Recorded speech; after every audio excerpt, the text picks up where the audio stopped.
Can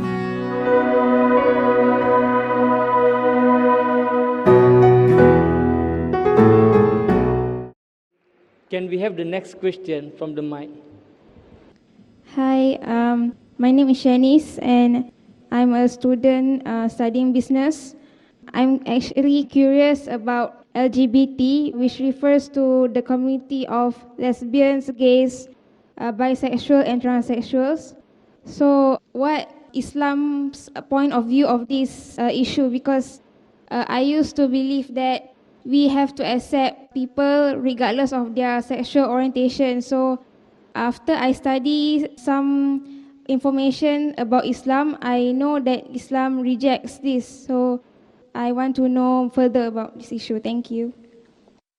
Sisters asked the question, what is the Islamic view on homosexuals, on gays and lesbians? The ruling is that Allah says in the Quran, in Surah Araf, chapter number 7, verse number 81, do you prefer men in preference to women? That means telling to men that do you prefer men rather than women? Homosexuality is prohibited in Islam. Regarding what about people who are homosexual? There's an article that came a few years back, homosexuality is genetic. And when this article came, people asked me in the question and answer session, if homosexuality is genetic, then who's to blame? The person is not to blame. It is Almighty God, correct?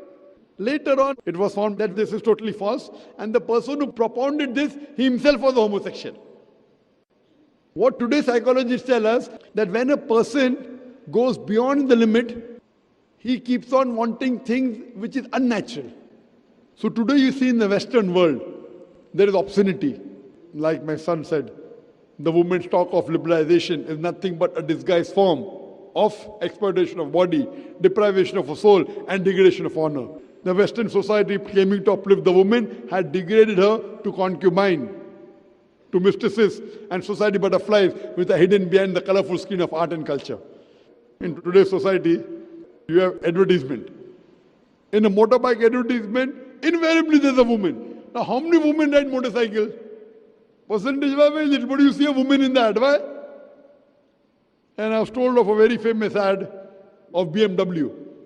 I was told, in front of the BMW car, a woman is standing in a bikini, and the ad reads, test drive her now. Who, the girl or the car?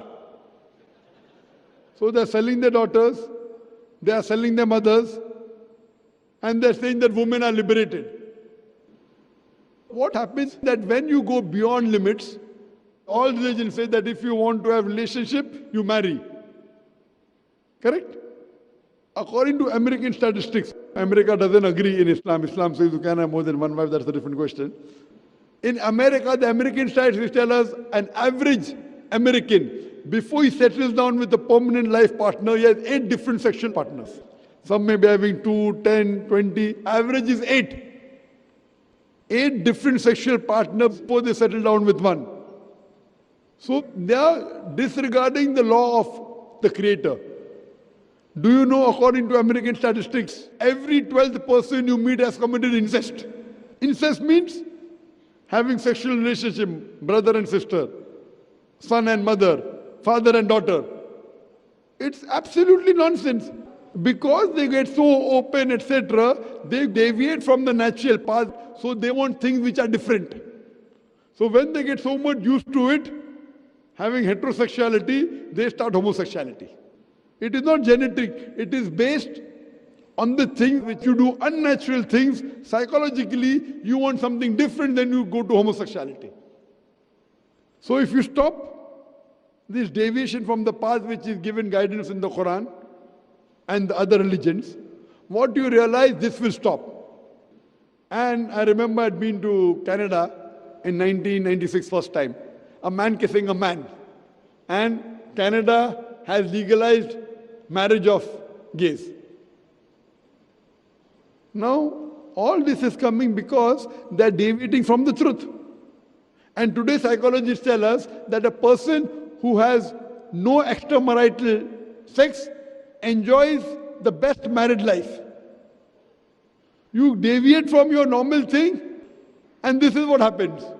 So that's the reason if you follow the commandment of Almighty God, all these things will not happen. Therefore in Islam, homosexuality, gays, lesbianism, everything is prohibited. Hope that answers the question. The Prophet ﷺ said, every man, every human has